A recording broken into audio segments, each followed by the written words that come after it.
Rappin' with ReefBum is sponsored by Bulk Reef Supply and Ecotech Marine. Hey everybody, and welcome back to another episode of Rappin' with ReefBum. I'm your host, Keith Berkelhamer. So on today's live stream, I welcome back Austin Lefevre. Hi Austin, what's up, man? Welcome back.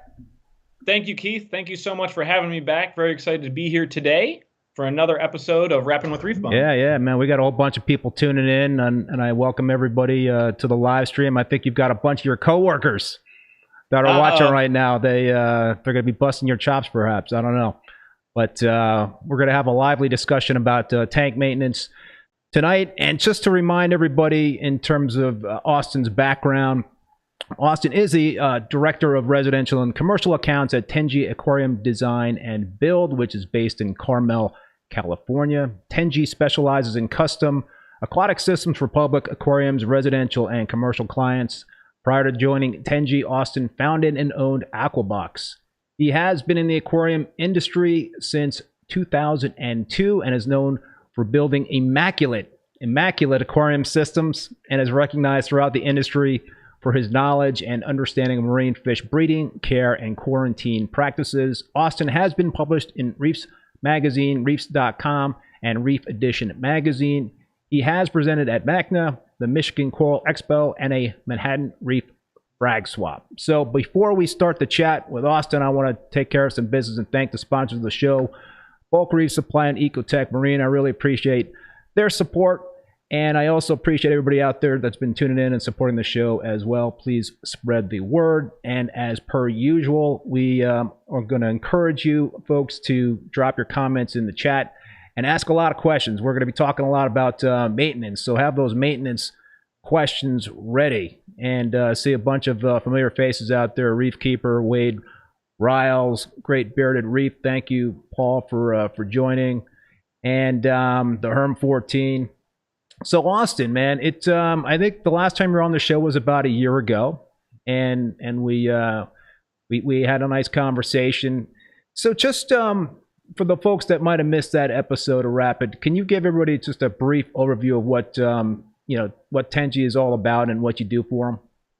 Yeah, absolutely. So Tenji is we're a design and build firm. We have two offices. One is in Carmel, California, where I'm based. That's kind of our headquarters. The other is in Maine, Damariscotta, Maine, I believe is how you pronounce it. That's new, right? I don't recall Maine before last year. Was that a new office you guys just opened up? It's not new. It's been existing for a while. We just don't. Our headquarters is here, so we kind of talk about being from here most of the time. Our workshop is here, so anytime we're bringing together a bigger project, it kind of gets based here and then shipped out. The co-owner of Tenji lives in Maine, where he's from, and it gives us a great opportunity when we have issues in the field or a new client request. We can get to pretty much anywhere in the country fairly quickly. So while we do worldwide work, we try to stay stateside. Logistically wise, travel wise, we are all humans with families that we want to get back to at some point. So we have the ability to get anywhere in the U.S. pretty fast with two offices. So yeah, we're a design and build firm. We actually have kind of three separate departments. We have design, we have build, and then we have a maintenance arm. The maintenance arm is the one we'll really get into today. Of course, any tank that we build locally or even semi-locally needs to be maintained. We go about an hour and a half radius outside of our showroom here in Carmel. Anything beyond that, we have to go and find a maintenance team locally if it's for a client that's not a public aquarium, not a science center, someone that needs help, basically. So Tenji prides itself in building extremely robust systems. We're not always going to be putting out the newest equipment, the latest and greatest, because we want to know that it works. We want to know what happens when it fails, and we want to know that the distributor or the vendor is going to support us when it does fail. We'll get into failures in a little bit, but it's important to remember that everything will fail. Not if, just when. So hopefully it's 20 years down the line and not 2 weeks down the line. But in a nutshell, we do mostly design and build for public aquarium and science centers. We do historically some residential work and in commercial buildings. That has started to pick up quite a bit through coronavirus.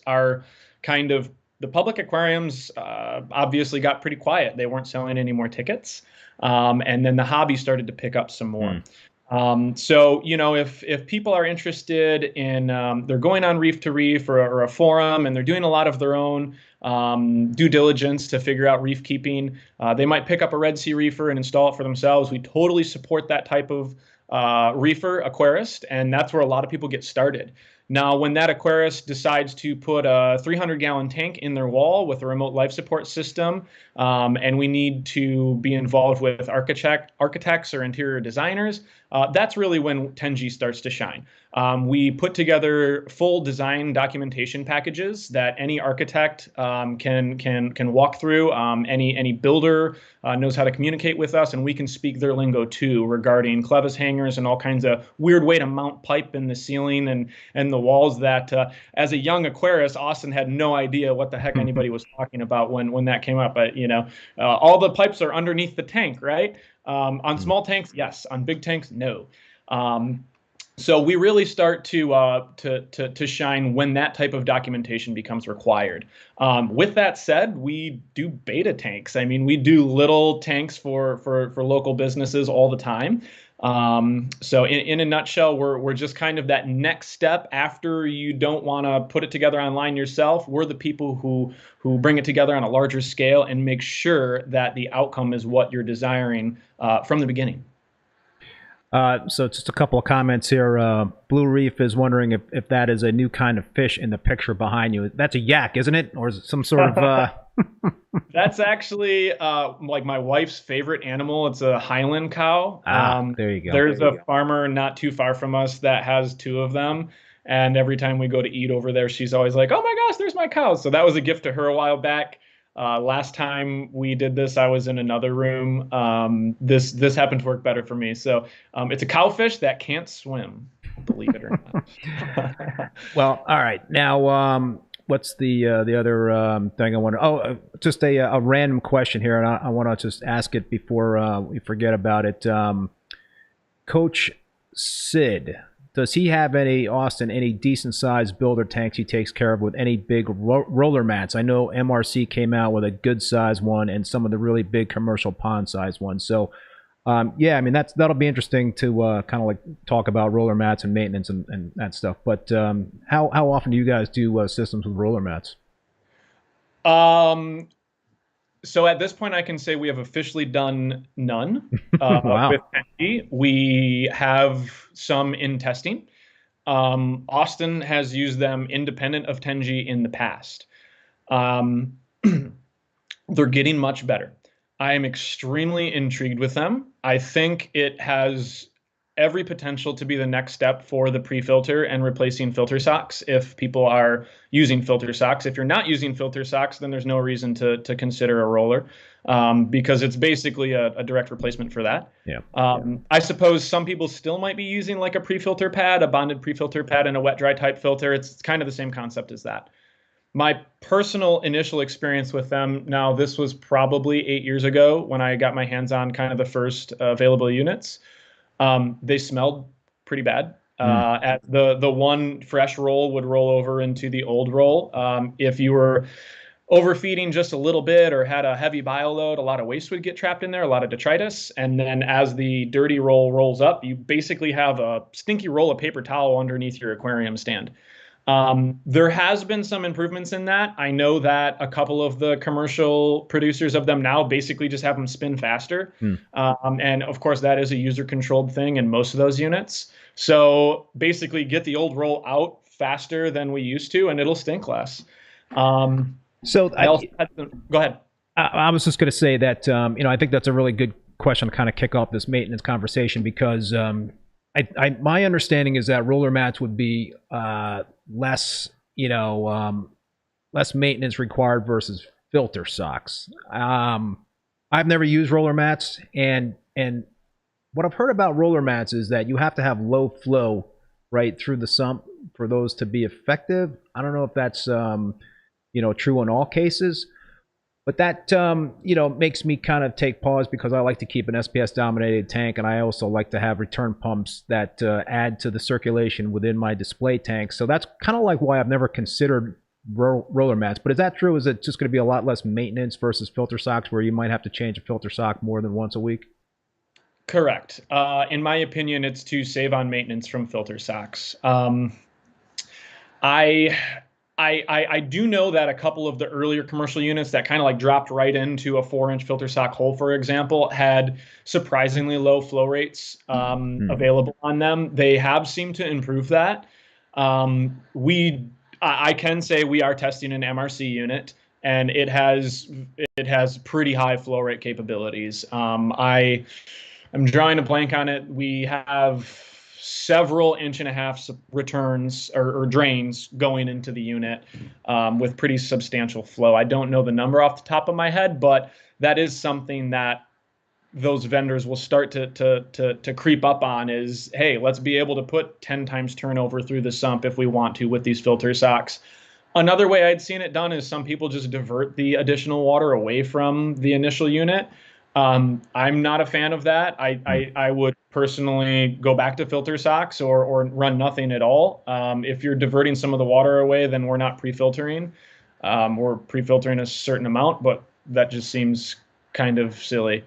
So yeah, I think there's a lot of good that can come from them. The one thing I will say that we'll get into a little bit more with the rest of maintenance is the last thing I ever want to do is replace something like a filter sock that literally requires zero maintenance besides change them. Yeah.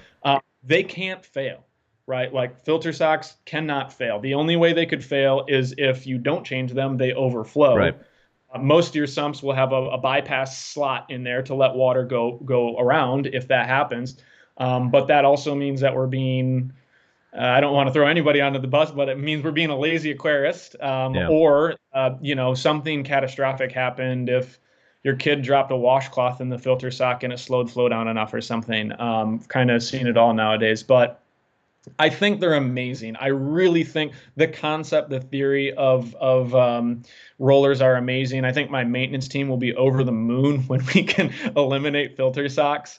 But what we have done in the office, we use a washing machine. We have a dedicated washing machine. So it's not a huge ask to still be relying on filter socks in a lot of tanks. I'm excited for the rollers. I'm not completely sold on them yet.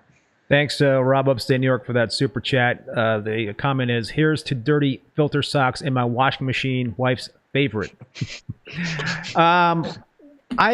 I used to put my filter socks. I have two real exclusive Dreambox, so I've got nylon filter socks now. So I wash them with a garden hose in the slop sink. So I don't use the washing machines anymore. But when I used to use the washing machine for filter socks, I just threw them in hot water, and I did not put any bleach in the washing machine. Bleach, okay. I mean, I always hesitated about putting bleach in the washing machine because I was like, you never know if that stuff can actually get absorbed and transfer into the tank. But I guess a lot of folks do that. Totally. We have a pretty shareable protocol that we've used with public aquariums. I'm confident that some of it actually came from a public aquarium, but so to back up a little bit, there's kind of two options of filter socks. We have the mesh, which is a nylon generally, or a fleece. I'm a huge fan of the mesh ones for a lot of home aquarists because you can simply flip them inside out, spray them out. My last personal tank, I had 2 filter socks. I believe I actually only owned 6 filter socks. And, a couple times a week, or at least once a week, I would literally rinse it out and put it right back into use. When that one developed a hole, I would throw it out and get a new one. Fleece filter socks require significantly more maintenance. They are arguably going to do a much better job than nylon because they're going to catch more. Yeah. So for our local maintenance accounts, we do use fleece socks. It adds that additional kind of final polishing step, if not anything else. And for fleece socks, we do like to use a washing machine. We do use bleach. It's important to we buy literally the cheapest bottom shelf bleach you can find at your store because generally speaking, there's going to be no additives in there. That's the big thing we want to watch for. 8.75% sodium hypochlorite percentage is your standard bleach. So all of our calculations are done with that. There are some scented options, have to avoid all of those.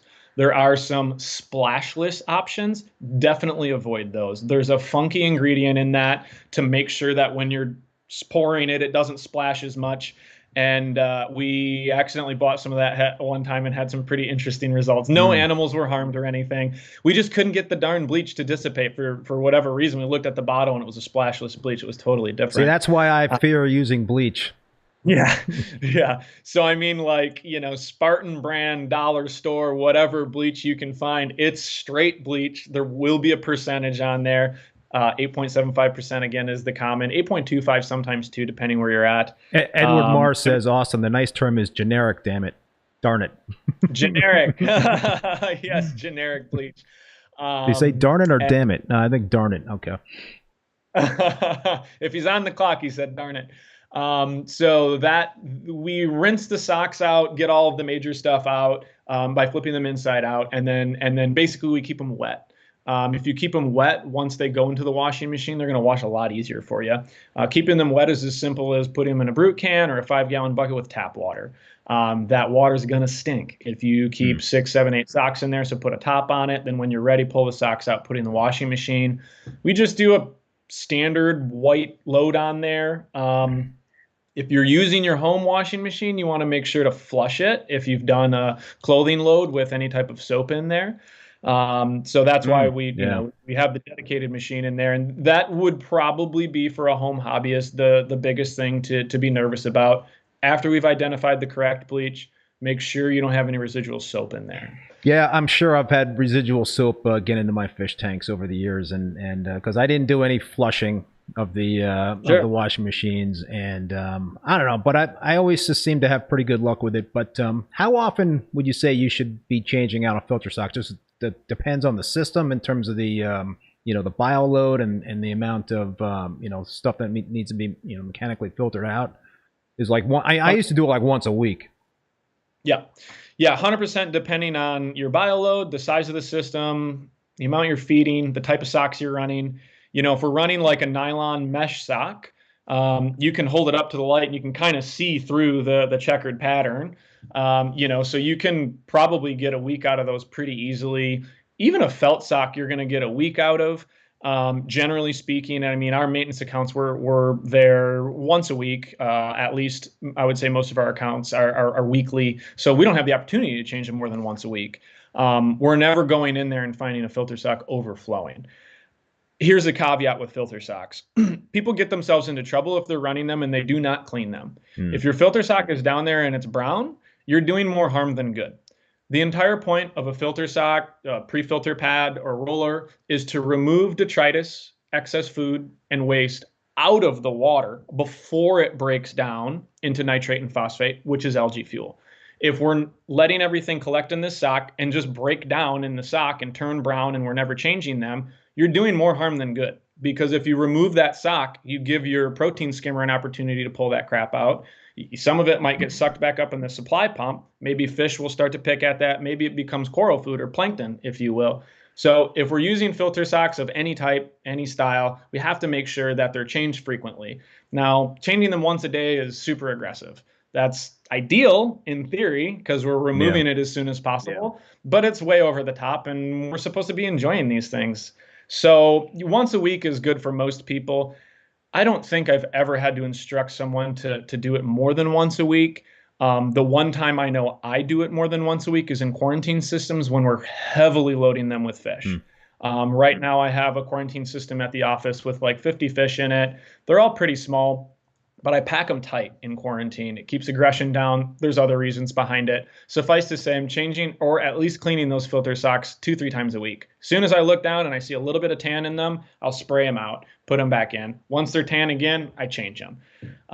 So it's just really important to understand that any filter sock or pad like that, it is a pre-filter before the rest of our filter is supposed to do its job. If we're not taking care of that pre-filter, eliminate it. Great Bearded Reef says he's going to be washing 30 socks tomorrow. If I'm reading that correctly, that's going to be quite the load of filter socks there, Paul.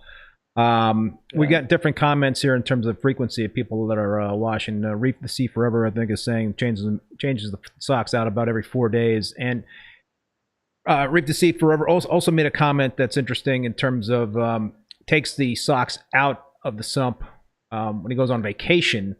Is that something that you would recommend for folks that kind of might be on the cusp in terms of needing to change out the filter socks more than once a week? If you go away for vacation on a for 1 week or greater, is it just any harm in pulling those filter socks out and just letting the system run without the mechanical filtration?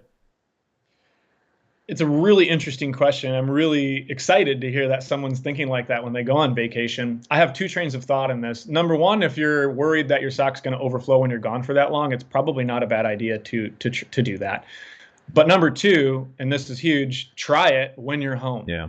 Pull your filter sock out, leave it out for 2 weeks or the longest you think you'd ever be on vacation, and see what happens. I think it's a long shot, but I'm just thinking if a big chunk of food or something makes its way down into the drain, somehow gets all the way through your sump and gets lodged up in your supply pump's impeller, that would really suck. Because now we have a supply pump that's not running quite as well. The same thing could happen in the skimmer pump, get caught in the volute, get sucked right into the pump. I have a hard time thinking that your tank's going to have a major issue for a skimmer that's hobbling along for a couple days. Yeah.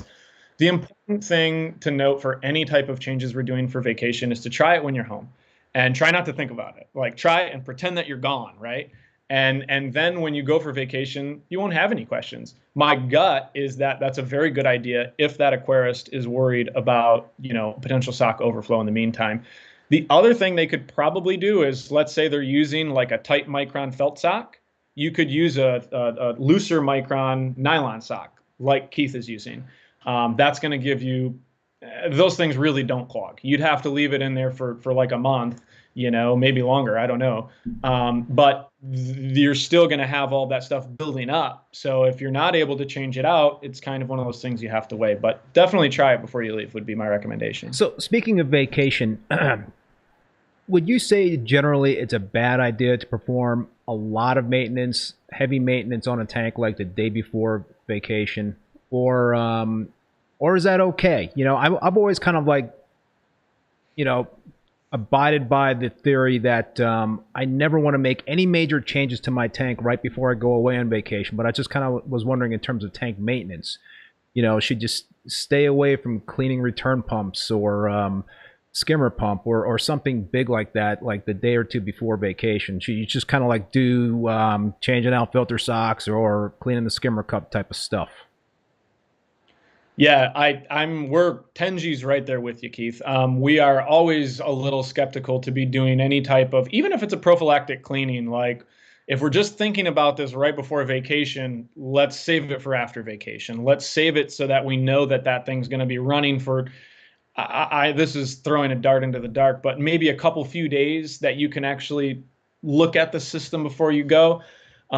If my wife was here, she'd tell you that I am notorious for running around like a chicken with my head cut off for 3 days, like very little sleep prior to vacation, to the point that I've been on a couple of vacations and have felt crappy the whole time because I was running around so much trying to prep before. This was when I was keeping thousands of fish in a warehouse in the back, and I would do a ton of stuff before I went. The caveat there is that I would do a ton of stuff every day on those systems. So like I would know how a filter would react. I would know how something would react if I was to do a bunch of work. And I can follow that up by saying that I had coworkers and employees there to make sure that these changes were going smoothly when I was personally gone. So, outside of the things that you're used to doing consistently, definitely save it until you get back. I totally understand the concern and the want to do it like the day before you go, make sure it's on top of it. But I think what that should really do is serve as a reminder. Hey, Austin, we need to do this before we're getting ready to leave the day before. And just make sure that things are kind of kept on as an even keel as possible prior to vacation. These are great questions, though, and I'm really excited that aquarists are more apt to take vacations nowadays with some more automation being available. When I first came into it, all of the best reef aquarists I knew refused to go on vacation. They're like, nope, I have a reef tank. I don't take vacations. We're human. We need breaks, and I think it's very important to get a break from your tank too. Just make sure it's ready. So in terms of tank automation, what what devices out there do you think have really made a big difference in terms of what you guys do in terms of maintaining tanks? So there's lots of trains of thought on automation. There's lots of trains of thought within Tenji on automation and how automated a system should be. Personally, and actually team-wide, we always base it on the client we're working with. Some people have a tremendous amount of experience. Hell, maybe they work in the IT field. Some people really like applications on their phone, on their computers. I'm not one of those people. I like switches that I turn on and off. I like gears that I can screw in and screw out. One of my coworkers is absolutely phenomenal with the Neptune Apex system. And he's taught me a tremendous amount with that. So we have the ability to automate things to the nth degree or minimally. We're always going to implement a minimum amount of automation. So the number one minimum thing we automate is redundancy. This wouldn't necessarily be automation, but redundancy for your temperature control, for your heaters. So we like a third-party temperature controller that your heater plugs into in case that heater takes a crap. This can help us be protected. I do that too. I do that too. I do it. I do it separate from my main controller. Yeah, yeah, and let's just say that the third-party independent temperature controllers are significantly more robust than any all-in-one aquarium controller. The probe in that unit, the circuitry in that unit. It's used in industries across the board. I mean, it's used in breweries for your beer. It's used in the food industry. It's used in the automotive industry to keep paint and chemicals at the right temperature. These things are made to do one thing, and that's control temperature and not fail. When we look at these all-encompassing aquarium controllers, they're great for a lot of reasons, but we do have to keep in mind sometimes they might be sneaking in a probe that's not quite to the same quality or robustness as this more specific controller device.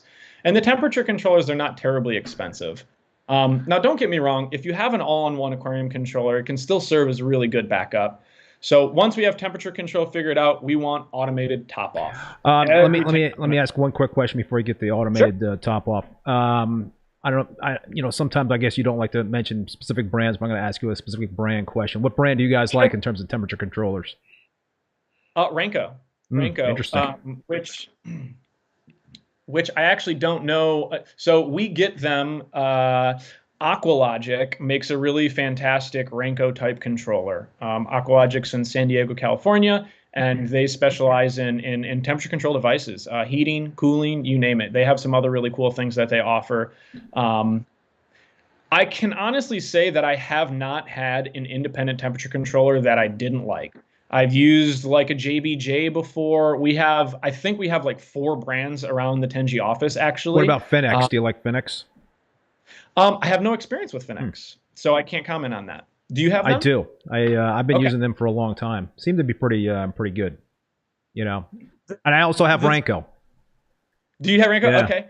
I think the thing that, just sample size wise, the thing that we started to get nervous about is these independent temperature controllers, frankly, not really dependent on the brand, just lasted and remained more consistent over time than the probes on all-encompassing temperature controllers or aquarium controllers. And we've been very surprised from those all-in-one temperature probes. Actually, a couple times last year they weren't old, and it's just like, whoa, this tank is 60 what degrees? And thankfully it happened slowly, Wow. So all the animals were fine. We were able to turn it around, but yeah, we've been surprised. So I think just having that redundancy and being around your tank, and being super observant is going to go a long way when it comes to temperature controllers like that. All right, so now auto top off. Yeah, so we don't install anything without redundant temperature control. So that would be number 1 in automation. Number 2 would be auto top off. We pretty rarely install a system without auto top off nowadays. They're so affordable in the grand scheme of things. They take out a tremendous amount of guesswork, especially in saltwater world. We install them in freshwater tanks too, because who the heck wants to open their stand every couple days or once a day to compensate for evaporation? There's a device that does that for you. It's critical in saltwater, as most of you know, because as water evaporates, everything else stays in the water. Yeah. So it's only the H2O element that leaves. So as your water evaporates, your salinity raises and all your other parameters start to get out of whack too. So if we can maintain the salinity level by controlling evaporation, That's a critical part of automation that we really like. What do you guys like brand-wise in terms of auto top-off? Tunzi Osmolator is our go-to. The full version of the Tunzi Osmolator, I know they make some nano or mini version. I have a little experience with that. I just don't have enough to really speak a ton on that. I've installed hundreds of the standard Tunzi Osmolators and tanks and all sizes of tanks. I mean, we've installed them in really big tanks where we had to wire in a different pump because the little osmolator pump that came with them was way too tiny. Oh, wow. I'm actually using one right now on a build in Texas that has like a giant Pan World external pump, still controlled by a Tunzi osmolator, but it just, you know, turns this thing on. They're triple redundant. They have you know, 2 different sensors in there, and then the little computer inside the module actually has a running time programmed in it too. So God forbid both of these sensors fail, which I've never had happen. That backup module will only pump water for X amount of time. I believe it's like 30 to 90 seconds. You can change it in there. So that's definitely our second stage of automation that we really like. I use the SpectraPure. I've got 2 SpectraPure. I think they're called ultra precise top off devices, and yeah, I've never had an issue with those. And I think there's double redundancy in those. There's a float switch, or not a float switch. There's a tube that will sense the water getting to a certain height. Will shut the pressure tube. Yeah, that's what it is. Yep. And Keith, we're actually we're installing almost as many SpectraPure units nowadays, I would say. If there's a separate smaller freshwater reservoir like near the tank or under the tank stand, we'll use Tunzi Osmolator. If we don't have the ability to install one of those, we'll use a SpectraPure. It's called a multi-tank top-off kit. We can basically tie that into your saltwater mixing bin, and we can also tie it into your aquarium sump. So there's additional stages of redundancy in there, and then it allows us to use one unit to top off 2 things. It gets significantly more convoluted thereafter, depending on how we're plumbing it, but they're a great unit. Do you think that manual float switches are too risky, and do you guys just believe in optical float switches in terms of you know, the backup redundancy for top off? I think if so, like the osmolator uses a float switch, a physical float. Right, manual. Sorry, it's an optical float switch is initially, then the manual float switch is second. I think it depends what's controlling them. So we'll use those manual or physical float switches for different applications as well. They just, you know, you want it to be redundant. No matter what you're doing, it's got to be redundant. The one thing 2 things I would recommend never to do. Please do not ever connect your RODI unit to a float in the sump. Ooh, yeah. So that float, you know, as your water evaporates, the float drops, and then this RODI kicks on, and then up and supposed to turn it off. Those floats in saltwater in particular, in the freshwater too, heck, but in saltwater in particular, they get sticky. Mark Callahan, Mr. Saltwater Tank, has a phenomenally horrible story about one of his clients sending about 20,000 gallons into their basement after a system like that failed. So just don't tie your RODI directly to a float in the sump without additional things in line there. The second thing on auto top off is don't get a cheap one. It's going to fail. You know, the good ones might fail too, but there's redundancy involved in that. Some of the really entry-level versions, you're better off filling it up manually with a pitcher once a day until you can afford, you know, $50, $100 more for the Tunzi or something along those same lines. Bob and Joe's ATO that just got released in some small, just be really careful with them because it can flood your home and destroy your system. Yeah, that would suck. Perhaps you're going to get to this, but water changes.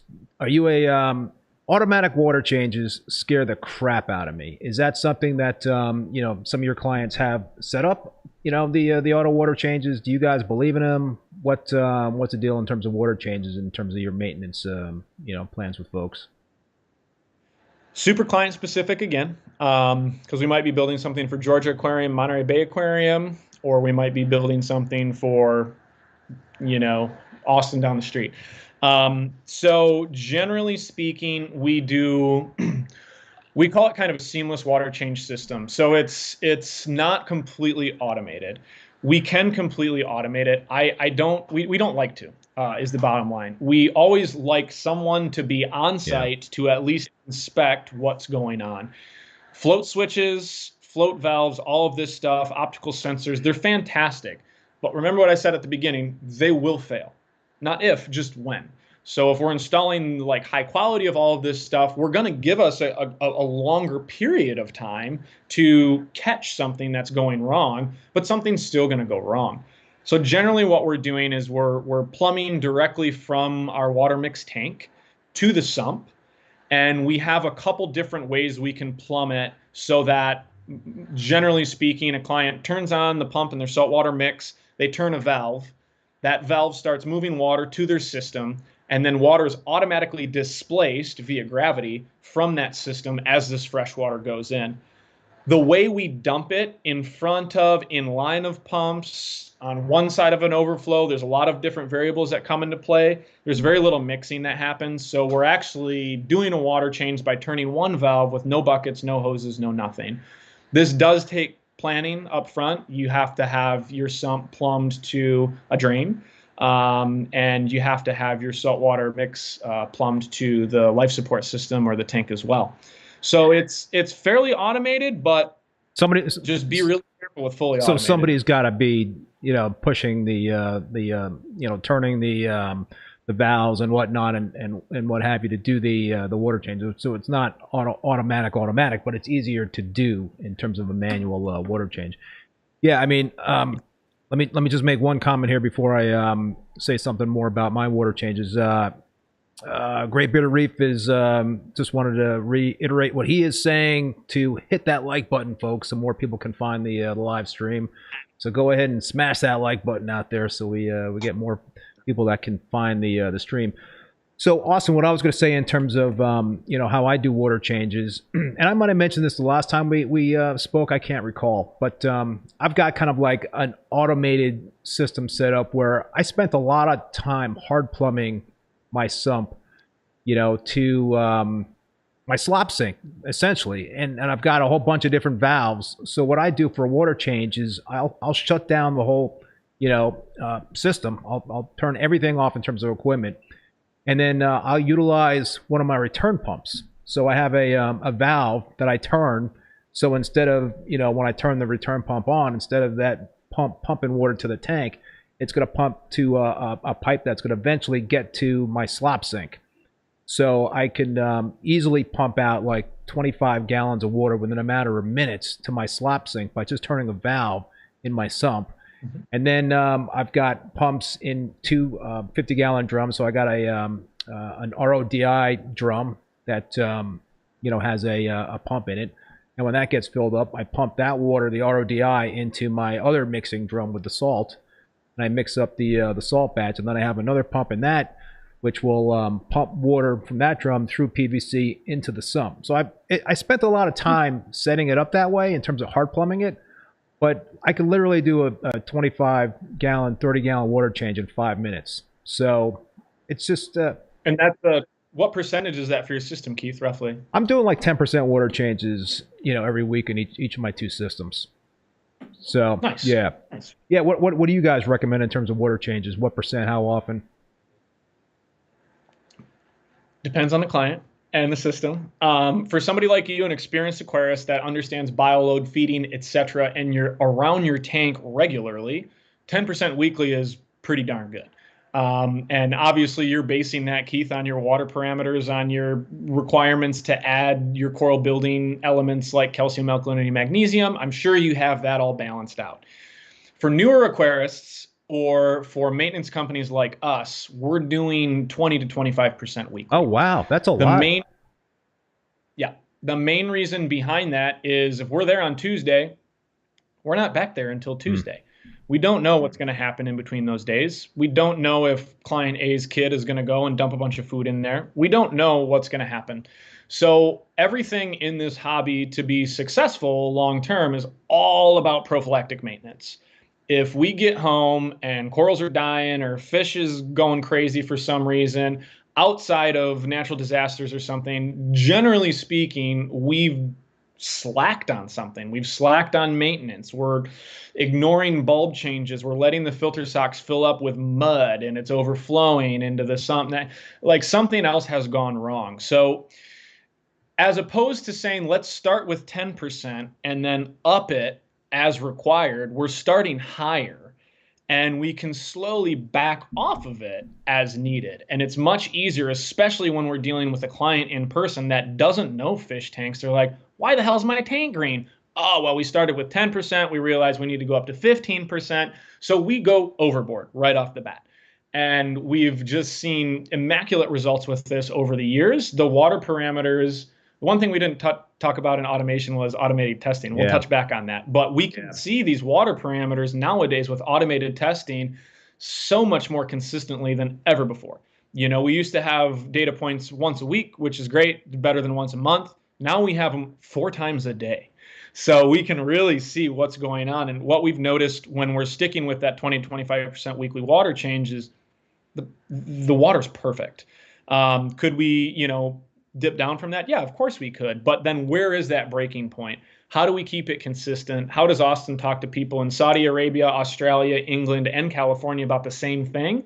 If people are coming to me, I'm going to give you a recipe that will work if you follow it, as opposed to try this, it might work. No, what we do absolutely will work, but some of it is going to sound overboard. And that's because if we go too little with it, we're going to wind up with an issue. So that's probably more of like a business perspective than a hobbyist perspective. I think if you're newer in the industry, it's a good rule of thumb to follow and then slowly back off, because you can't go wrong with that. And do the math on the little bit more RODI water you're using, the little bit more salt you're using. Do the math over, I mean, months, a year even, and you'll see a difference for sure. But then do the math if you crash your tank. You know, do math on your coral. It's a couple of questions for you. A, what salt do you guys like to use? Am I to answer that now? Yeah. I can honestly say through a tremendous amount of behind the scenes connections, talks, ICP tests, you name it, that a good high quality salt, you can be successful with any of them. You really can. You want to make sure that whatever high quality salt you're buying and using mixes up consistently. Yeah. That means from the top of the bucket when you're taking scoops out to the bottom of the bucket. Is your alkalinity, magnesium, calcium, is all of that pretty darn close? Or is it whacked out? Is it totally skewed? Then is it consistent from bucket to bucket, or bag to bag, or box to box, whatever? That's the number one thing that we at Tenji look for in a salt, is to make sure that it's consistent. I see a lot of people online, unfortunately, getting on bandwagons saying this is that salt, and some people get pretty freaking mean about it. I can tell you that there's a lot less salt manufacturers than you think there are. Most salts are rebranded. So there's not as many, you know, if you think there's 20 options, there's not. There's 20 labels, but there's not 20 options. We are currently using Red Sea Blue Bucket salt. We are really big fans of this salt. Out here, it's easy for us to get, generally speaking. It mixes up really clean. We love the consistent parameters. We use it in reef tanks, fish-only tanks. We use it in school labs doing various test results. We have used different salts over the years and have had tremendous results with that too. I was a huge proponent and still am of ESV salt, which is made in New York. It's harder for us to get out here. And then throughout coronavirus, every logistical chain got messed up. So we still use their 2-part. We use other products from ESV. We love it. But honestly, I truly believe that you can be successful with any salt if it mixes consistently. Yeah, that's certainly a key point in terms of the consistency. You know, I've been using Instant Ocean now for a while. I used to use ESV and love that salt. But you know, my only complaint with the Instant Ocean is that I do have to you know, supplement with magnesium. With that, pretty much every batch will kind of test out about 1290 when I mix it up. With the Red Sea, do you guys have to do any supplementation, magnesium, potassium, or anything, or is it pretty much right out of the bucket? It's good to go. It's pretty good right out of the bucket. There are 2 different kinds. So we use blue. I believe the other one's black bucket, if memory serves. Also, if memory serves, I believe the difference, Keith, is basically like Instant Ocean to Reef crystals. So like one of them is a little higher buffered. Generally speaking, we're targeting kind of the lower alkalinity range for most of our reef tanks. So, 7.5 to 9.5 DKH is kind of where most of our tanks land. If I have to throw a dart at it like a number, we're going to shoot for 8 DKH for our alkalinity. And we find that the Red Sea Blue Bucket mixes up really consistently in that range. So this is a question that I was going to ask you, but JAH's Reef, any issue with coral systems having super low nutrients when you do those large 20 to 25% water changes? Because that was kind of like the thought that initially I was thinking about. Man, that is a big water change. So what I was going to ask you is, what do you guys like in terms of key parameters? And then, yeah, after such a large water change, how does that impact those parameters? Mm-hmm. So water changes in general are let me rephrase this. The parameters that I'm targeting in any aquarium, but particularly in a reef system, I'm going to target the exact same parameters that my salt mixes up to. So if my salt mixes up to 8 DKH, 420 calcium, 1200 magnesium part per million, that's what I want my reef to run at. So that when I do a 25% water change, or my fish got caught in a pump and I got to do a 80% water change. So when I do those bigger water change, the fish act like nothing's happened. I have a few photos of my old reef, like down to like 3 inches of water. My banded angelfish are laying on their side. It was like a 90-gallon reef. I would drain it down that much and do a water change, and minutes later, everything was happy as hell, and corals never looked better. So that's basically the reason that we target the parameters that our salt mixes up to. Hopefully, none of us ever have an emergency situation. But if we do, and our reef parameters are up here, and the salt we're using is down here, when you do that emergency water change, what's going to happen? I don't know. So generally speaking, we're targeting whatever our salt mix is up to. In regards to nutrients, that's an excellent question. It's particularly troublesome in new reefs nowadays. The equipment we have nowadays is so freaking good. Keith, you and I discussed this a little bit before we got live online with everyone. It's like, man, with today's equipment knowledge that's out there, someone who's never had an aquarium before can have a thriving reef tank in less than a year. It's freaking amazing. But we also have seen more than one person completely strip the water of nutrients, where that was unheard of unless you were doing monster water changes every 2 days. So generally speaking, we're feeding a lot. We feed our tanks a tremendous amount of food. I'm a huge proponent of feeding your fish. I want to see a tang swim past me and turn, and when it turns, I want to see it plump at the bottom. If it's looking like just kind of the shape of a fish, I'm not doing my job. I want to see a bump at the bottom of it, and that's for juvenile fish, big fish, you name it. Not obese fish, but nice plump fish. That's going to be your insurance policy should anything ever happen in your tank and your fish have appetite suppression for a week or two. They're going to be fine. If your fish are skinny, you have appetite suppression, they might not make it. So fish waste is the best coral food on the planet. You guys don't feed any aminos or any other coral food to your clients' tanks, or does that depend again on the tank? Depends on the tank. To clients' tanks, no. Generally, we're not playing with aminos, coral foods, anything like that. We play with them a little bit in the office. And I don't know how many of my coworkers are online right now, but we play with them in varying degrees. We play with them somewhat consistently. I know my one coworker, Sam's been doing a really good job with AcroPower lately, Julian Sprung's AcroPower.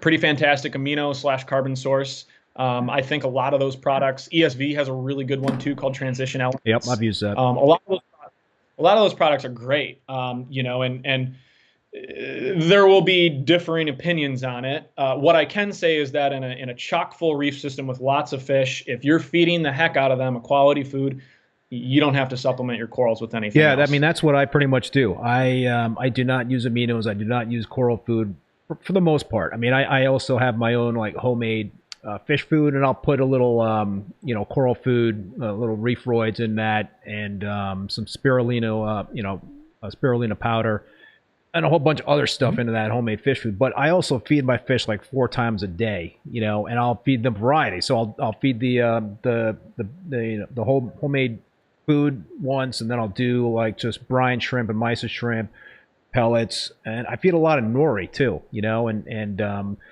so I think the variety is good. But yeah, I've got great colors and growth with my corals, and I think fish poop really is a great thing in terms of the coral nutrition. Yeah. The final note I'd have on that, I have a lot of friends that are really, I guess you could say, like high-end coral collectors. It's almost a different hobby to me nowadays, the longer I've done this, Keith, than someone who wants a thriving reef tank. A coral collector, it's a different hobby. And I don't mean that in a mean way or a degrading way. I just mean that when we're looking at a half-inch stick that may or may not have 4 colors on it, or even a whole colony, who knows? If you have it had it that long, you're growing out to this big, gorgeous colony, there is a way to tease out maybe the last 2 to 5% of coral coloration. That's where those like Zeovit type programs came into play. We're stripping the nutrients so much, we're thinning out the coral tissue, we're getting them to color up in various degrees. That's where some of these amino acids and additional coral foods can come into play. And, you know, I'm never going to say don't do that, guys, unless you're a new aquarist. If you're a new aquarist, I'm going to say don't bother yourself with that, because you need to get the basics down. Let's get the basics down. Let's get these corals thriving. Let's get this twig to turn into a coral colony, and then maybe start tweaking with things. More often than not, Keith, I'm helping a lot of aquarists out of a corner they've painted themselves into, because they're on forums, they're, you know, so-and-so's using this reefroid and so-and-so's using this amino acid, and then so-and-so, and they're just throwing so much stuff in there on top of their fish. And it's just like, before we know it, we're in a brand new system with no bacterial load to speak of. We're throwing all kinds of food in there. Now we have an algae bloom we can't get rid of. So now we're throwing more equipment at it, when really it should be backing it up. Sounds like taking that. Sounds like a recipe for dinos. Yeah, 100%. Yeah, we've had some interesting, fantastic local aquarists, but have had some major issues with dinos because of like, oh, I'm going to throw, you know, this smorgasbord of food in there. And it's like, okay. Yeah. We really like UVs on reef systems for that reason, actually. Yeah, I had an outbreak of dinos on my peninsula tank, and the UV knocked them out. And you know, since that point, I put a UV also on my other 187 gallon tank. So now on both systems, I have UV, and I'm running just, you know, for a couple of reasons. One, to as a preventative measure for dinos. I guess you never know. But, you know, two, I guess, you know, and this is, you know, an area of expertise for you in terms of fish disease. I believe it helps a little bit in terms of that. You would be the one to be able to answer that better than I would, but it seems like that would help. I guess also it's a water clarity thing. It seems like UV would help with water clarity. 100%. Yeah. I won't go in the weeds too much about UV because I could probably talk about it for 6 hours, but you hit the nails on the head. So, you know, it's an insurance policy. It's going to protect you from dinos. It's going to arguably protect your fish. I was just talking with a coworker about this today. There's basically 3 stages of UV sterilization, and we're going to call it UV sterilization, not UV clarification. UV clarification is a term more often used in ponds, sometimes bigger public aquarium exhibits. Suffice to say, UV can do 3 things. It can eliminate waterborne algae. So that's the easiest thing for us to eliminate. Then it can start to affect bacteria, and that could be bacteria of fish. That could be bacteria of corals. I'll get to that in a second. A little bit harder to do, but still pretty straightforward for UV. And number 3, it can help control parasites. For the most part, it doesn't kill a parasite when it goes through it. What it does is it sterilizes the parasite. It literally destroys the ability for that parasite to reproduce. So that parasite might make its way through the UV. It might even latch onto a fish, but we've damaged it so badly that it can't reproduce, so their numbers can't increase. I'll go back to the coral thing and say that UV, in theory, can do the exact same thing for fish as it can for corals. I've been involved in 2 instances, actually both here on the West Coast, one prior to me living here, that a facility was having, a wholesale importer facility was having a really hard time with a specific family of corals from a specific region. They tried everything. We went back and forth with them for many weeks and eventually decided, let's throw UV on there because it could help with whatever. It seemed to be a bacterial issue. Within about 3 days, all of their corals stopped receding. These were LPS corals. They stopped receding. And within about 2 weeks, they actually started to grow tissue over that barren skeleton. I'm a huge proponent of UV for more than one reason. And I think there's a tremendous amount of research if someone has the time, money, and effort available to see what it can do to help corals. Because what I can tell you is 100,000% out of 100%, it does help corals. I just can't quantify that. And it is completely anecdotal. But that anecdote is over a pretty big sample size in various countries and so forth. And it does help. I will back that up by saying the bad things about UV we hear about from time to time is it kills your copepods, it destroys your plankton, et cetera, et cetera. If you have a copepod go through your supply pump and get shot out into the tank, it's not in good shape. It's going to be barely wriggling, floating around by the time it gets up there, and it's instantly fish food. So yeah, you could argue that it's going to take away a few things from the system, but the things that it can potentially help and protect and add to the system completely dwarfs that, in my opinion. So there is a possibility that it could zap some beneficial bacteria for corals, but also any pathogens. It could potentially take care of pathogens that could impact coral health. The research I've seen on actual beneficial bacteria, so Nitrobacter and Nitrosomonas, that we're intentionally trying to grow in our live rock and our biofilters and whatnot, it doesn't exist in the water column. If it is in the water column, when people far smarter than me are sampling this and putting it under scopes, it's actually dead. So all of that good bacteria is living on a surface. It lives on the silicone in your aquarium scene. It lives on the glass until you wipe it away. It lives in the rock, the sandbed, the pipes, you name it. So one of the things that I hear a lot, I'm sure a lot of us hear a lot, is that, hey, I'm going to start this new tank. I'm going to take some water from XYZ's tank and throw it in here. Probably not a great idea, and we're really not getting any beneficial bacteria off of that. If you want to use someone else's system or one of your other systems to help seed it, use rock and sand. That's where all the bacteria is going on. There's a couple things that it might take away from a system, but it's mostly old wives' tales. So this is a question I wanted to get. Blue Reef had asked this question a while ago, and I want to get to it because I think it's got some relevancy to what we're talking about here with bacteria. And the question is, does Austin believe a skimmer should be run 24/7 as well as carbon 24/7? And I think that's relevant because, you know, I think if you're turning off that skimmer, then you're not skimming out, you know, you're not skimming all the time. And what are the disadvantages of that? I guess pH is going to drop. Right, so that's one disadvantage. But what are your thoughts in terms of running a skimmer part-time as well as activated carbon? Really great question. Really hard to answer. So we'll start with skimmers. And I will say this about supply pumps in general too. I don't like when pumps turn off and then turn back on when I'm not around or when our equipment aren't around. Even the best Abyss pump in the world or whatever pump you're using, everything can and will hiccup. So whenever we can eliminate a variable whenever we can eliminate a variable, we should. Everything in this hobby, everything in this industry is trying to work against us. We're trying to keep an ocean in a glass box. It's basically a controlled crash. It really is. Like if this stops working, it starts doing this very fast, right? So whenever I can eliminate a variable, and I'm talking, my coworkers laugh at me like this, but I will eliminate an extra bulkhead in a tank because if it's not 100% necessary, because that bulkhead might leak someday, but that's a variable. If I can eliminate, now there's a chance if it can leak. So when it comes to skimmers turning on and off, generally we're not doing that. Generally, if I'm feeling like the tank is being skimmed too much, I'm going to make that skimmer less efficient. And that's oftentimes just going to be running it drier. I have intentionally undersized skimmers a couple of times. Skimmers nowadays are so freaking good.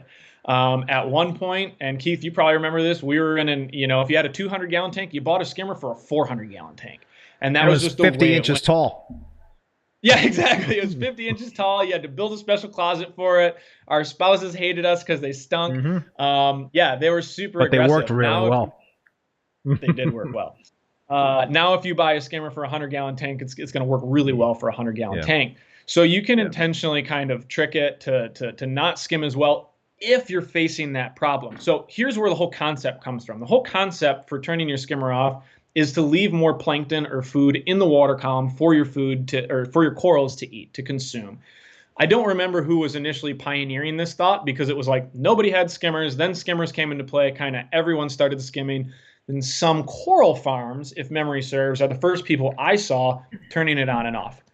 I can say from experience that my friends Todd and Brett at Cherry Corals, my friend Joe Caparata at Unique Corals, they all play with this skimmer on and off. One of the things that they have going for them is they're there every day. Yeah. Somebody's there Yeah. every day making sure that skimmer turned back on. Boom, check that off the variable list. Number two, most of their raceways, most of their systems have 2,000 corals in them, frags, colonies, you name it, and maybe like 6 fish, maybe 6 Not a fish, heavy like bio maybe load. 4 fish. Yeah.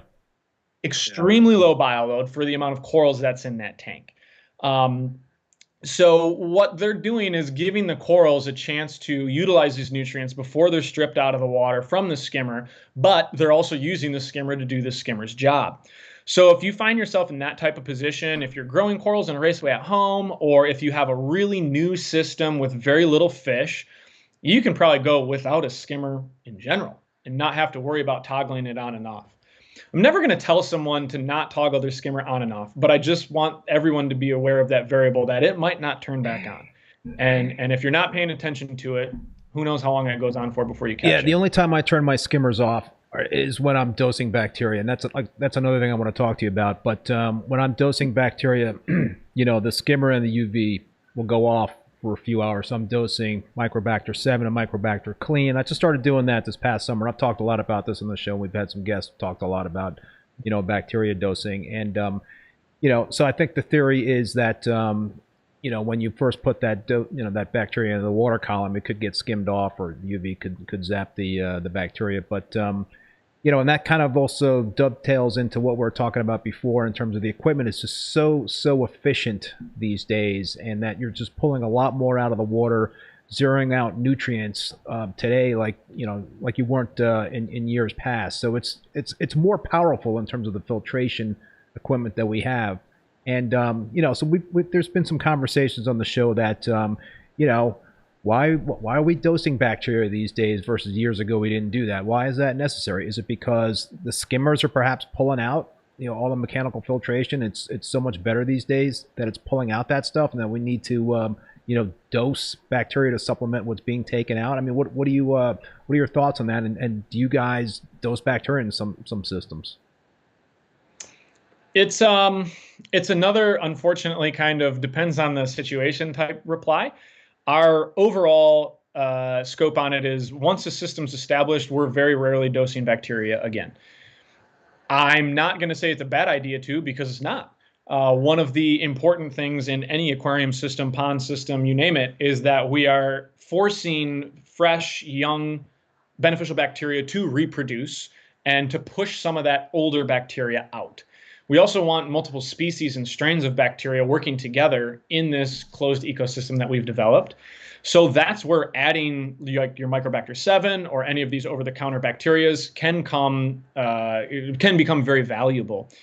I do think that a lot of that type of bacterial dosing kind of comes into that what we're talking about with amino acids, like that last little bit we're trying to squeeze out of systems. Can it help? Yes. Or does it help? Yes. Is it necessary? Maybe not. We do use bacteria in every new system that we start, and we oftentimes use it for about a year after we start. So if we're stocking a tank within 2 to 3 months, we're still dosing bacteria. There are various degrees that we're dosing it and various reasons we're dosing it. Like, for example, we're working on this new system right now, about an hour from the showroom. It's a big fish only tank. I want to say it's about 6,000 gallon system. There's no live rock in it. It's got a big fake insert in it, and it has a bead filter. The bead filter is the main biological filter. And so without dosing bacteria, it would take 2 years for that system to establish. When we're dosing a bottled beneficial bacteria, it happens much faster. So I think if you're using a quality beneficial bacteria, which I will say that there is some snake oil still floating around out there, Nitrobacter is great. We use a lot of the Fritz Turbo Start. I think any of the bigger brands, as long as you do your due diligence, is a good bet. Stay away from anything that says it can be used in fresh water or salt water. That's just adding ammonia to your tank, and it'll it'll bump up your bacterial load, but not without bumping up ammonia first. So I think there's some really great things that can come in that. And actually, the owner of ESV, I won't spill his beans too much, but he was playing with bacterial control in a different way. He was actually trying to create more aggressive strains by killing certain bacterias. And it's a really interesting method that he's using that involves dosing bleach. Ah, yeah, you're talking about Bob's radical bleach dosing. Bob's bleach. Yeah. Yeah. And I'll tell you what, it's working. I can't go into details because I don't know them. I'm not hiding anything. But it is basically doing a similar process, per my understanding, we're dosing bacteria we want to try and outcompete bacteria we might not want, where he's dosing a bleach to remove bacteria we don't want and allow more room for the other bacteria to proliferate. I don't know the science behind it. He's the chemist. He's the genius on this, but it's all kind of the same end goal. We want to get our bacteria as efficient as possible. But I don't want anyone to think that it's a necessity. I don't want, especially for an established tank, we might be spending a lot of money and chasing something that you're not going to see a ton of yield for. I'm yet to see a tank that someone didn't dose bacteria in for 5-10 years, and all of a sudden they had a problem because they didn't dose bacteria. I've never seen or heard of that. I have seen and heard of older tanks seeming to get a little tired. They dose some bacteria and they perk up. Because we are getting this new bacterial strain in there. So Keith, I think if I still had a reef tank at home, I'd probably be doing something pretty similar to you, which is the occasional random introduction of a new strain, or of a younger strain, I should say. But that is for the aquarists that we're talking to. If you're watching this, you're probably the pinnacle of the iceberg in the reef aquarium hobby anyways, and that's the kind of people that might want to start playing with that. Just be sure that you don't get sucked into this is the only way, or this is the product, because it's not. The other benefit I like with the dosing the bacteria, and I dose each strain once a week, is that it does help with me at least fight nutrients a little bit. So I took my Chaeto offline, which speaking of maintenance is with a Chaeto reactor or refugium, it's just one less thing I have to worry about, which is kind of cool. Yeah, absolutely. Absolutely. Let's get back to the activated carbon question. Oh, sure. Yeah. Great question. Yeah. What do you think about that 24/7? So carbon it's a great tool. It's not required. Some of our tanks never see carbon. Most of our tanks see it changed monthly, I would say.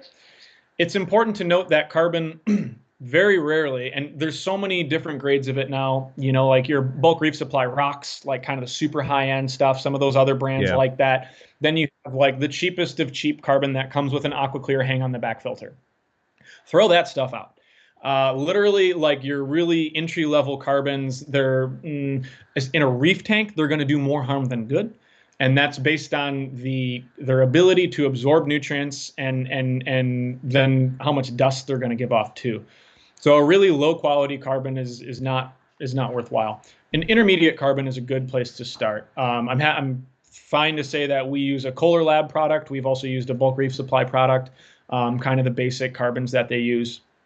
Generally speaking, carbon's not going to do a whole heck of a lot after about a week. I don't remember the exact data on it. I've seen substantially lower than that too. I saw one study that said carbon's actually only useful for 48 to 72 hours. After that, it becomes more of a beneficial bacteria housing space, like a live rock. I think that study was really more focused on that super entry-level carbon, because I've seen carbons and in tanks we're having yellowing issues or tannins. These are freshwater tanks. I've seen the carbon, start to degrade after maybe like 2 weeks, and then the yellow starts to return. So generally speaking, in a reef tank, if you feel the need to use carbon, which would be to remove yellows from the water, to reduce any smell that might be happening. And some folks might say that it will help bind certain things that corals are giving off. If you have a super mixed reef, palithoa, zoanthids, acropora, montipora, you name it, it's probably a good idea to run a small amount of carbon, change it out once a month, because it is going to collect some of this residual stuff through coral allelopathy. All these things corals are throwing off nonstop. We don't know in the industry what it is entirely. That's not been studied really yet. Carbon will remove some of that, and it'll help kind of control some of that coral warfare. So generally speaking, we're replacing it once a month in a reef system. Reactor versus passively kind of depends on the system. More often than not nowadays, we're actually running it passively in reef tanks. So we'll put it in a bag in a high flow area. Sometimes we're throwing it right in a filter sock. If you're cleaning your filter socks regularly, it's a great place for it. Reactors are fantastic too, and it will allow the carbon to do its job much better. Right. Much better. So in a fish-only tank, in a freshwater tank, in a pond, we've had to use it a couple times, we are using a reactor because we're not worried about stripping too much from the water column. We want to strip everything out of there. Where in a reef tank, we've stripped it so much that corals start to get pissed off. So most of the time in a reef tank, we're utilizing a reactor either on super slow flow for carbon. Me too. Or we're using it for GFO. If we're using GFO on a system, that would be where a reactor comes into play. More often than not, we're running it passively. So that's going to save people money running it passively because you don't need a reactor, you don't need a pump, it's less maintenance, you put it in a little bag. You just want to be sure, just like your filter sock, that you're staying on top of it. But I think it's a very valuable tool. Yeah, I for years and years have been running carbon 24/7 in a reactor, and every 3 weeks I change it out. I've been using ESV. So it's worked out pretty well, and yeah, the water will it definitely takes some yellowish tint out of the water because I've not run it for certain times, and yeah, it definitely helps kind of polish the water like that. Yeah, and if any aquarist that's watching is curious about this yellow water thing, it's pretty simple test. A lot of times you don't notice it unless it gets really bad. Take a clear cup, dip it in your aquarium, hold it up against, well, it's a black wall, but hold it up against a white wall or a white sheet of paper with a bright light, and you might notice a pretty surprising tinge. You might nothing at all. Yeah. And if you notice that tinge, give it a shot. Throw an affordable bag of decent carbon in there, and then do that test again, and try to observe what do your corals do in a couple days, in 4 days, in a week. You might notice some corals opening up much more. You might notice some corals not opening up as much. And then based on the corals you're keeping and the way your system reacts to the addition of carbon, you can kind of judge how you want to use it in the future. So this is a good question, and I'm not sure if I'm going to pronounce the username right. Norb Poggio, what are your thoughts on Ozone? Ozone's a phenomenal tool when it's used appropriately. If your tank is under 2,000 gallons, you'll never hear me talk about ozone. Ozone can be extremely dangerous. So as a business that is installing these in workplaces, in homes, that has to be extremely mindful of liability, etc. Yeah, see, you already talked me out of it right there, Austin. I would never. we don't use it unless it's a really big system. So basically, when you get into a system that's 6, 7, 8 feet deep front to back, so when you're looking through it, so width-wise, so if it's 20 feet long, 6, 7 feet front to back and 4 feet high or 10 feet high, whatever, the front to back depth, that clarity that we seek looking through that super deep dimension there, that's where ozone comes into play. If we're in a tank that's deeper than, say, 4 feet front to back, in a public aquarium, science center, or somebody's home wants to call us, for sure, we do have ways to implement ozone, because at that point, UV and carbon, you're going to be going through so much carbon, you're going to need such a huge UV to do the same thing that a kind of modest size ozone generator could do. That's really when we start to take care of it. I have 2 personal friends that have been knocked out cold from ozone systems that were not operating appropriately. No names will be named, no facilities, no nothing. Any good ozone system is going to have a backup alarm on it. It's basically an ozone sniffer. It literally just senses ozone in the air, in the life support room, in the stand, in the filtration area, and it sends off this godforsaken loud alarm with lights and ringing and everything to let you know, do not come in here until you air us out. Because it's dangerous. There's no doubt about it. And if you don't tune it right for your system, it's dangerous for your animals too. So talk about, removing variables. Let's take ozone out of the equation unless you're in a really big tank. And then when you are in that really big tank, we need good safeguards set up to deal with it. So it very quickly becomes a super expensive system. I think most of our I won't even throw a price out there, but it's in the many thousands of dollars for an ozone system that you would see us install. Wow. Yeah, big bucks. Yeah. Yeah. And for most of us guys, like, you know, even a 2,000-gallon tank, UV and carbon, you're going to be absolutely golden. If you see a used cheap ozone thing for sale, just let it go.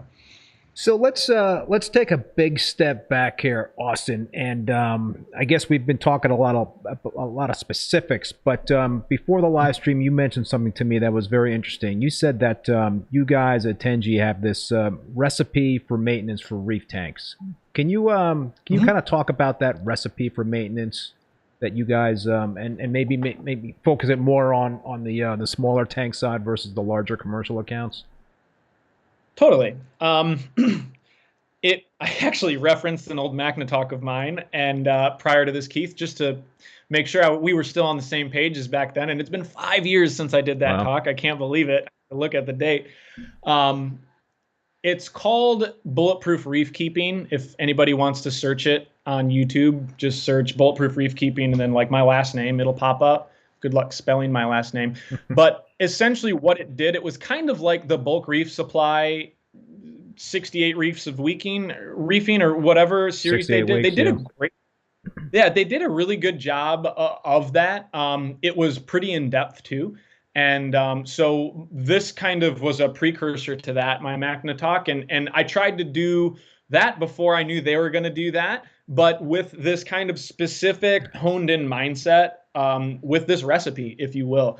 So without getting into too much detail, if you want more than what I'm going to give now, guys, that's a good place to see it. I was also younger and spoke a little differently then, so forgive me, but it's all good information.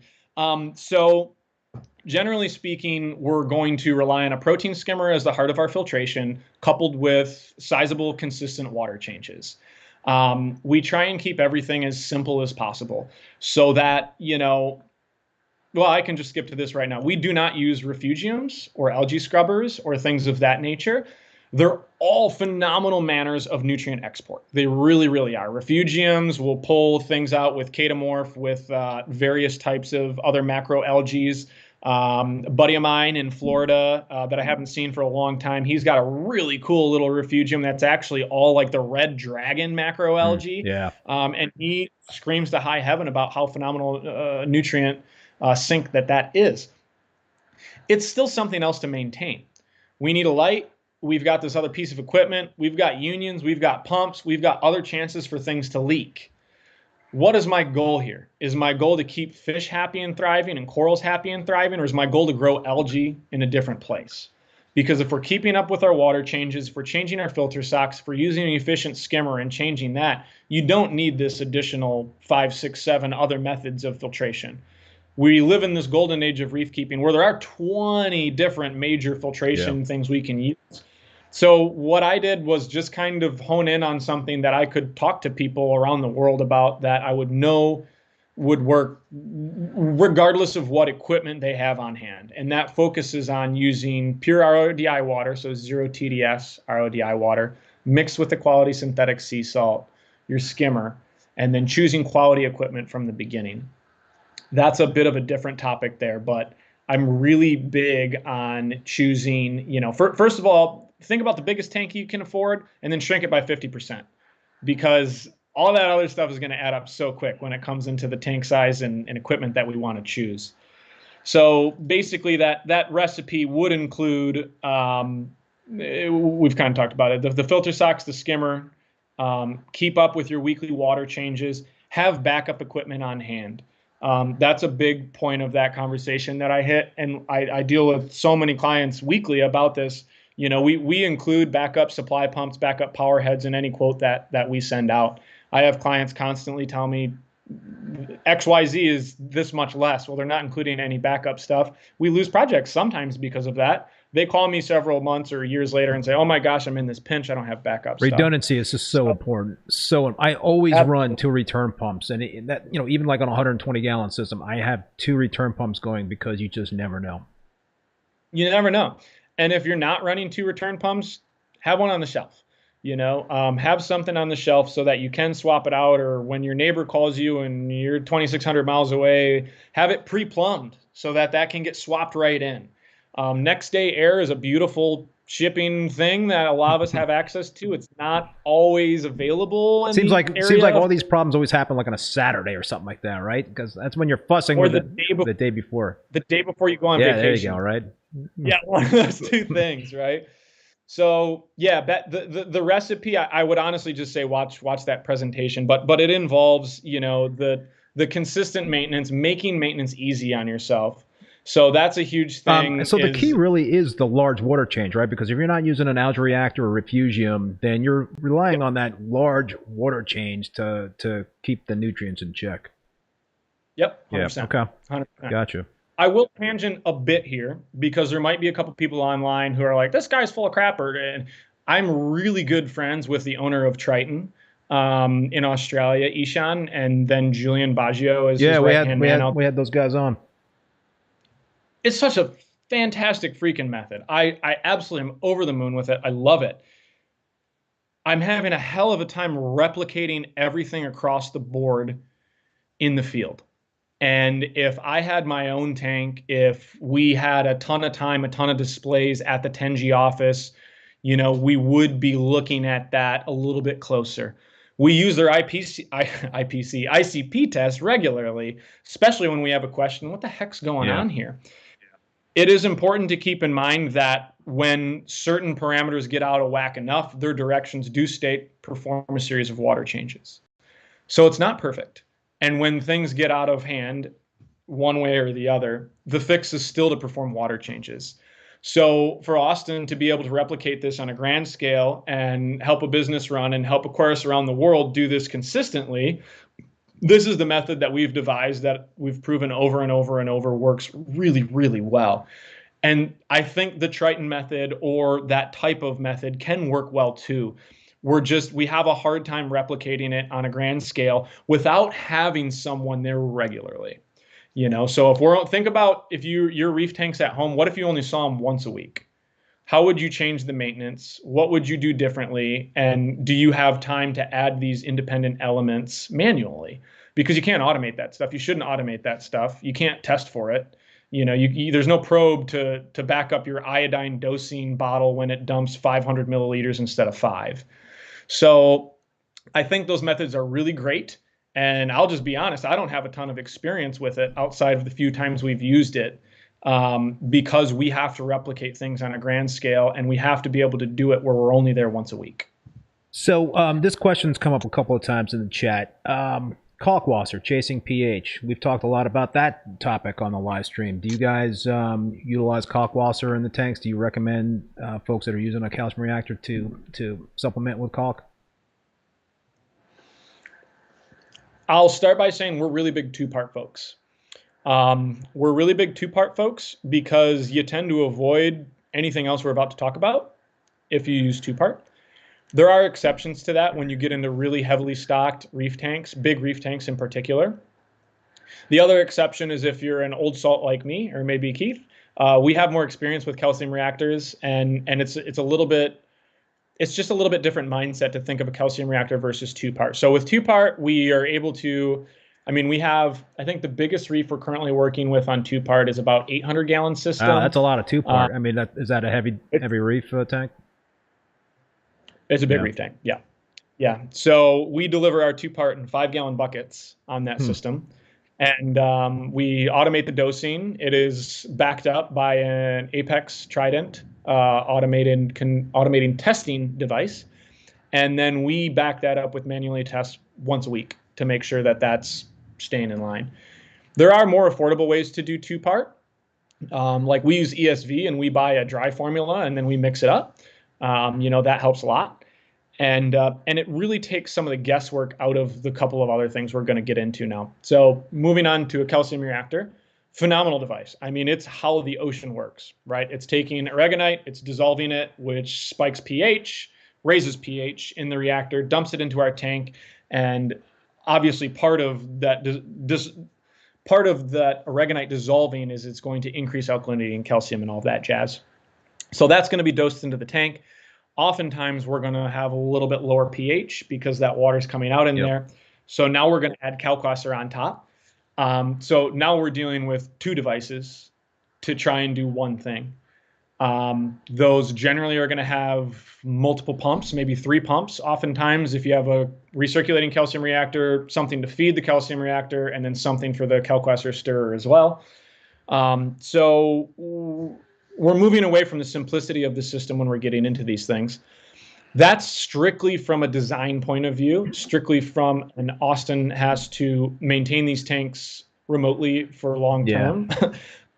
And we open up a ton of variables when we're using these other devices. Yeah, it makes total sense. You guys want, you know, hands off, easy, simple, less, you know, less pressure points, so to speak.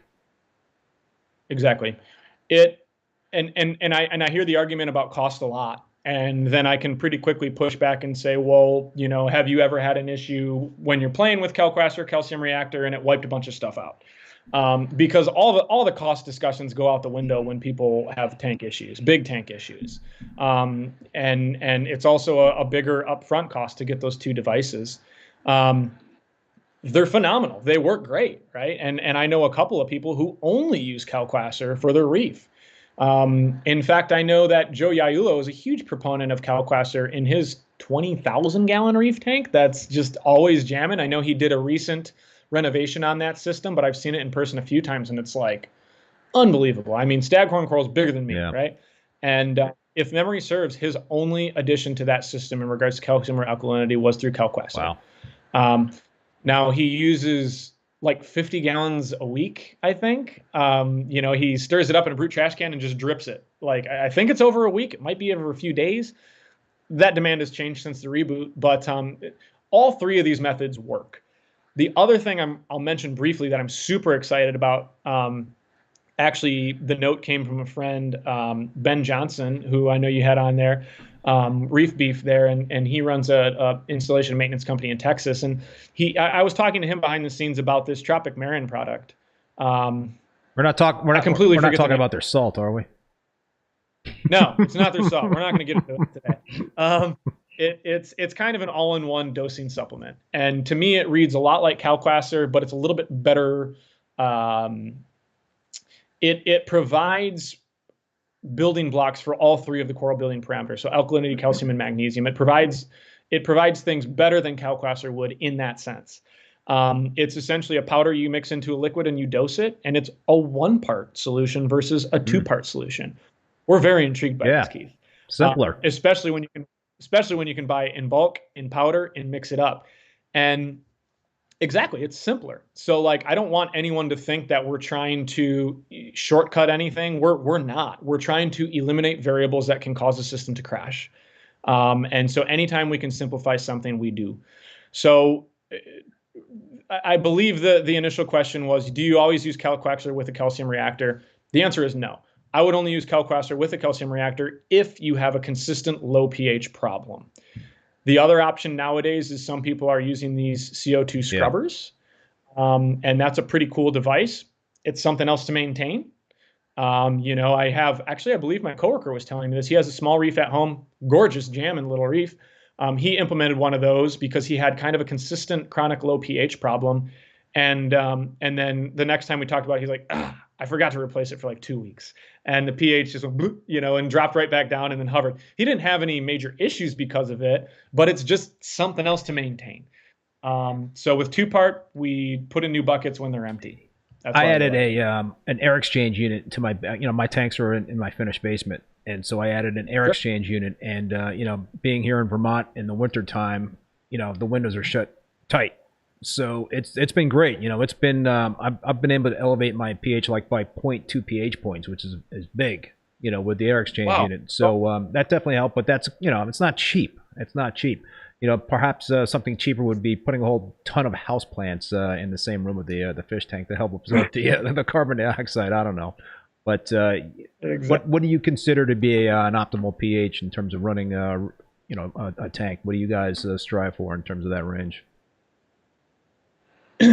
The first thing that comes to mind is wherever it lands, and that's going to drive some people nuts. But to go a little deeper, if your aquarium is not in a finished basement, if it's on a main floor, if it's in an office with windows, with doors that open from time to time, You're using a good synthetic salt. You have an aragonite substrate, so sand or gravel, and then you have some type of live rock in there. If your pH is 7.8, 8.2, doesn't matter. I would not try to chase a pH number. If you're in a basement, if you're in a small apartment where your windows aren't open much, where your doors don't open much, and your pH is 7.4 chronically, that's when we kind of want to look at buffering. Yep. I'll also add, if your pH is 7.6 and all your corals and your fish are jamming, why are we chasing a number? So we're targeting about 8.2. 8.0 to 8.2 is going to be my happy place for pH. But if I'm at 7.8, even 7.6, and all the animals are looking great, we're not going to. Isn't that a key component here in terms of maintaining a reef tank? Is to have that observation of the tank critters. You guys, in terms of taking care of tanks, aren't there all the time, unless the client's got a webcam or something that you could check out every day. But as hobbyists, that's a really important thing, is to observe the tank, and I always try to do that. And you can tell like when something is not right with the tank. But yeah, I always say that if everything is like just on cruise control, everything's looking great, don't try to chase certain things. Yeah, and I would say that for all parameters, frankly, to a degree. We want our coral building parameters and our nutrients to be within those well-known ranges.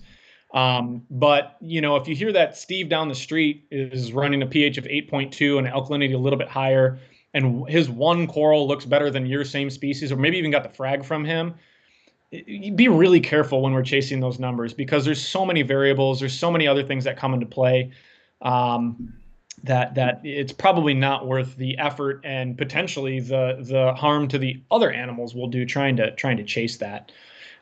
So generally speaking, we're going to let pH, we're going to set up a new system, and we're going to see where the pH sits. And then from there, we can kind of adjust things as needed. The more animals you put in there, the less you're doing water changes, your pH is going to continue to go down. So anytime we can increase oxygen exchange. So pH is based on the available oxygen in the room compared to the CO2 in the room. That's why we get into trouble in smaller spaces or in closed off basements. We don't have that oxygen exchange that we might have upstairs, or hell, if our tank's on the deck outside, if we're lucky enough to live in an environment like that. You would never face any pH issues if your tank was outside and you could keep the temperature stable, because there's so much available oxygen in the space. So anything that we're doing to try and chase pH is actually based on the room we're in. It's not based on your tank. It's not based on really anything else. So if the tank and animals and inhabitants, like you said, Keith, look good during your daily observations, you're in good shape. I would add one quick thing. You mentioned the camera on the display tank. Back when I used to travel for my own small business and didn't have as many great coworkers as I do now, the camera was significantly more important to me than the app that showed random water parameters. Because maybe Austin left the probe out after a water change, or maybe the probe, whatever could be the case. If I'm looking at the tank and I can see my fish swimming, and I can see my corals open during the day, and I can tell roughly how big they open, things are in good shape. That comes with experience, though. So newer aquarists can learn a lot from these little trending graphs that we can pull up from our aquarium controllers. Yeah, and having eyes on the tank when you're not there is a great thing. I have a live webcam on my 187-gallon tank. I do not have one on my Peninsula tank, and I got to try to figure out a way to have two of those things going at the same time.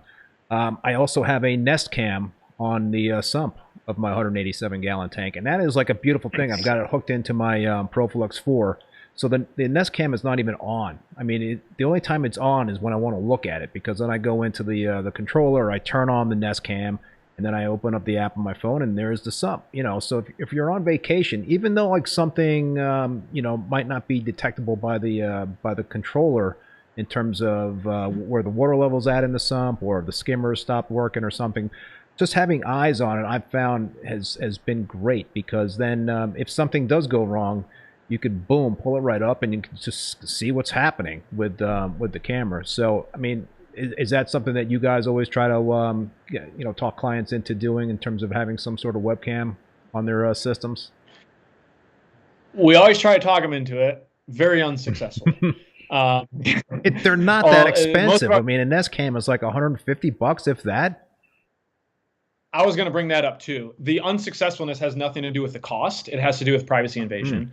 There you go. Most of our local clients out here are not hobbyists. We love local hobbyists. I invite anyone that wants to come. Hit me up on Facebook, Instagram, email, whatever. Let's set up a time. We'll show you around the show and we'll have a great time. But most of our clients are not hobbyists, and a lot of them have never had an aquarium at home. So when I'm like, hey, we're going to set up this camera across from your aquarium, strap it to the wall so we can keep an eye on it, they say, excuse me, what? So we tend to have to rely on parameters, and then we start to teach the clients what we're looking for. I have been successful putting them in some life support rooms, which is, as you know, almost as important as what's happening in the tank itself. Keith, you had such a great point with how much they cost. I mean, when I first started doing more of this, freaking little camera for your house was more than an aquarium controller. Yeah. You know, the cost of entry was not good. Now I'm pretty sure you can get like knockoff drop cams, like 3 for $150. I can't speak to the robustness of those systems, but it's such a great thing we can do as hobbyists, is to have an eye on the display tank when we're gone, and then an eye on the life support system as well. I have personally used a camera on the life support system to walk someone through. Yeah. Keith, like you said, I can look at it. I can look at my sump. So this person had their hand on a valve, and I'm literally watching on my phone. I said, nope, the next valve to your left. And they moved their hand to left. Yes, that one. Turn that one on. And they were able to turn that on. So if you have your brother or your neighbor or someone who has no idea what's going on, my wife's really good with aquariums. She doesn't know what the hell any of those valves do, you know? So like I can talk to her over the phone or someone and really help them through. And at the least, it's peace of mind. At the most, it could completely save your system if you need a little helping hand there. Yeah, for sure. On my display tank, I have what's called an access network camera. It's like an IP camera. And it took a little work in terms of getting it set up, but I'm live streaming it on YouTube 24/7. And, nice. So that's free. I'm not paying a live streaming cost for that camera to be, showing my display tank. So that's been, certainly something that I tune into a lot when I'm not around to see what's going on. But yeah, I'm a big advocate of cameras for sure. Yeah. All right, Austin, man, I think I've had you for close to an hour and 45 minutes here, man. So maybe we'll just have to have you come back to continue the discussion. But any final words, man, in terms of this maintenance conversation? Any top tips you want to leave folks with? We got down some really wonderful tangents. So there's a few things, Keith, we didn't get to. So I'll just touch on a couple of things. Just keep in mind, everybody, that like aquariums are like prophylactic maintenance on our car. We have to do the oil changes. We have to change the tires. If we don't, we're going to seize up the engine. We're going to get a flat, whatever it is. Except we're not just going to be stuck on the side of the road. We're going to be killing animals if we're not doing this prophylactic maintenance. So the bigger water changes I discussed, maybe it's significantly more than what we're doing. It's all to prevent that hiccup, or it's all to prepare for that inevitable hiccup. We've had a couple of big hiccups with some of our maintenance tanks that we never saw coming.